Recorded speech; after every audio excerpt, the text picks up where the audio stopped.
Why do so many marriages fail? How should a Christian man treat his wife in such a way that he and his bride will thrive? This will be a podcast like no other I've recorded in any of the 600 plus episodes. Stay tuned. Men in the Arena Army, I salute you. Hey guys, thanks for listening to this episode of the Men in the Arena podcast. This is Equipping Men in 10. I'm Jim Ramos, your host and guide of Spotify's #1 podcast for Christian men, guiding you to your best version in the stress bubble of life and beyond. Guys, before we jump into the meat of this podcast, it'll be unlike any podcast I've ever recorded. I want to jump into our hero stories. Now, remember, this year we are searching for 365 hero stories in 365 days. And you know what? We are ahead of schedule. This one came in recently from Squat Boss Haas. Squat Boss Haas on Instagram. This is our 28th hero story. He writes this. My wife and I have been married roughly 6 months, and even though before marriage we were devoted to God, since our marriage I have been diligently working on pursuing the Lord deeper and working and growing in our relationship with Him. Not just for myself, but also for my wife. We are expecting a baby girl next May, and I want to train myself in the way of God to be able to guide her and to be the father God has called me to be. Man, that is a hero right there. Thank you so much for that great story, man. Hit us up at our website with your physical address. We will send you some swag. So, guys, the meat of this podcast is how should a Christian man treat his wife? The subtitle is The 8-Cow Wife and the 5-Star Man. This comes from an article by Patricia McGeer, adopted from its original appearance in Reader's Digest in February of 1988. And the title of this article is The 8-Cow Wife. So without further ado, let me read the story. Get Johnny Lingo to help you find what you want. Let him do the bargaining, advised Shinkin as I sat on the veranda of his guest house and wondered whether to visit the island of Narabundi. He'll earn his commission 4 times over. Johnny knows values and how to make a deal. Johnny Lingo? The chubby boy on the veranda steps hooted his name, then hugged his knees and rocked with a shrill of laughter. Be quiet, said the father, and the laughter grew silent. Johnny Lingo's the sharpest trader in this part of the Pacific. The simple statement made the boy choke and almost roll off the steps. Smiles broadened on the faces of the villagers standing nearby, and everyone started laughing.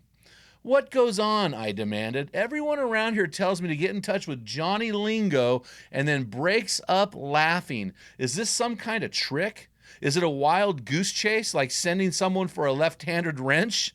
Or get to shake the salad dressing? Is there no such person in the village, or is he the village idiot, or what? Let me in on the joke. No, idiot, said Shankin. Only one thing.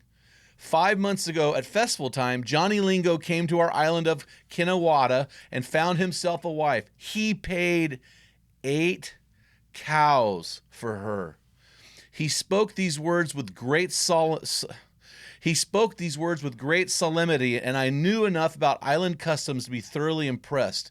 Man, 2 cows would buy a fair to middling wife, 4 or 5, a highly satisfactory one. 8 cows, I said? She must have been a beauty that takes your breath away. Well, that's why they laugh, my guest said. It would be kindness to call her plain. She was a little skinny with no other endowments, if you know what I mean. She walked with her shoulders hunched over and her head ducked as if she was trying to hide behind herself. Her cheeks had no color, her eyes had never opened beyond a slit, and her hair was tangled mop covering over half her face. She was afraid of her own shadow, frightened by her own voice. She was afraid to laugh in public. She never romped around with the girls, so how could she be attractive to the boys?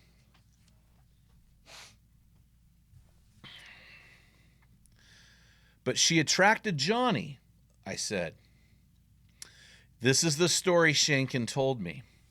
All the way to the council tent, the cousins were urging Sarita's father, Sam, to try for a good settlement. Ask for 3 cows, they told him. Hold out for 2 until you're sure he'll pay 1. But her father Sam was so afraid there'd be some slip up in the marriage arrangements for Sarita that he didn't want to chance it, and decided he would take one cow if that's what it took. So while they waited, he resigned himself to accept one cow and thought instead of the luck in getting such a good husband for Sarita. Then Johnny Lingo came into the tent, and without waiting for a word from any of them, went straight up to Sam Carew, grasped his hand, and said, "Father of Sarita, I offer 8 cows for your daughter." And he delivered the cows. As soon as it was over, Johnny took Sarita to the island of Cho for the first week of marriage. Then they went home to Narrabundy and haven't been seen since, except at the festival time. There's not much travel between islands. The story interested me so much I decided to investigate. The next day I reached the island where Johnny lived. When I met the slim, serious man, he welcomed me into his home with great grace that made me feel like I owned the place. I was glad to find out that from his own people he had respect unmingled with mockery. I told him that his people had told me about him. "They speak of me on the island? What do they say?" "They say you're a sharp trader," I said. "They also say the marriage settlement that you made for your wife was 8 cows. I paused. Then went on, coming as close to direct questions as I could. "They wonder why you would pay 8 cows. "They say that." His eyes lighted with pleasure. He seemed not to have noticed the question. "Everyone in Kinawata knows about the 8 cows?" I nodded. "And in Narrabundy, everyone knows about it too." His chest expanded with satisfaction. "Always and forever, when they speak of a marriage settlement, it will be remembered that Johnny Lingo paid 8 cows for Sarita." So that's the answer, I thought with all disappointment. All this mystery and wonder, and the explanation only vanity. It's not enough for his ego to be known as the smartest, the strongest, the quickest. He had to make him famous for his way of buying a wife. I was tempted to deflate him, reporting that in Kinawata he was laughed at as a fool. As we spoke, a woman entered the adjoining room and placed a bowl of blossoms on the dining table. She stood still a moment to smile with sweet gravity at the young man beside me. Then she went swiftly out again. She was the most beautiful woman I had ever seen. This girl had an ethereal loveliness. The dew-fresh flowers with which she'd pinned back her lustrous black hair accented the glow of her cheeks. The lift of her shoulders, the tilt in her chin, the sparkle of her eyes all spelled a pride to which no one could deny her the right. And as she turned to leave, she moved with grace that made her look like a queen.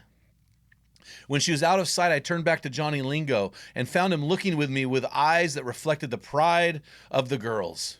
"You admire her," he murmured.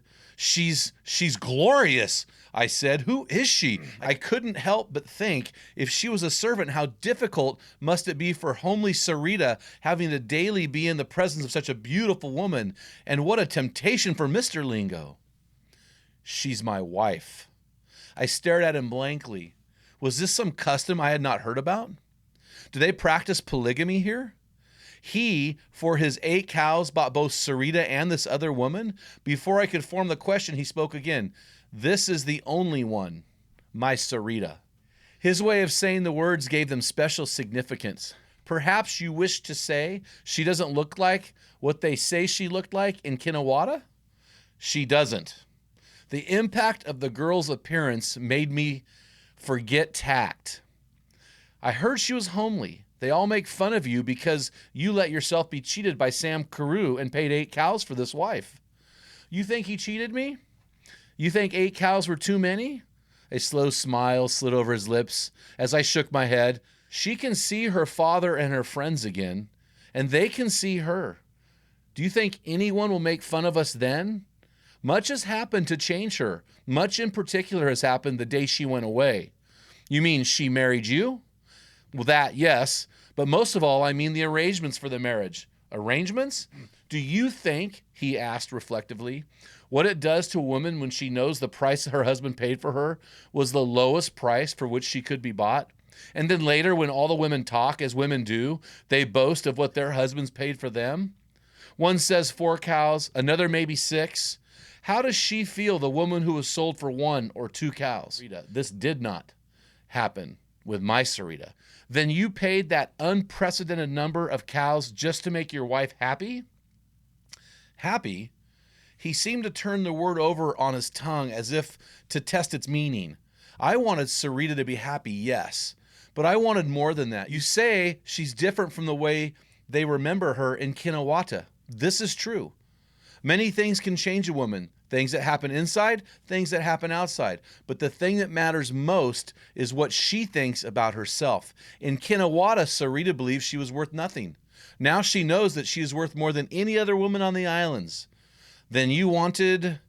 I wanted to marry Sarita. I loved her and no other woman. But I was close to understanding. But he finished softly, I wanted an 8-cow wife. Man, isn't that a powerful story? So how should a Christian man treat his wife?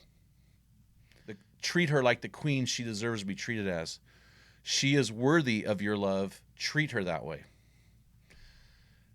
You can treat your wife like a 1-cow wife, or you can treat her like an 8-cow wife. How you frame her is up to you.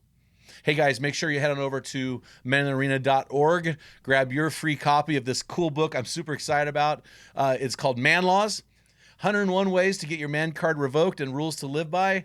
This book is gonna crack you guys up. You're gonna love it. Head on over there and get that. Until next time, feel the wet sand on the arena floor. Hear the deafening roar of the crowd. Taste the sweetness of victory. Smell the stench of battle. Get in the game. Get dirty. Grind it out. And be a man of an 8-cow wife.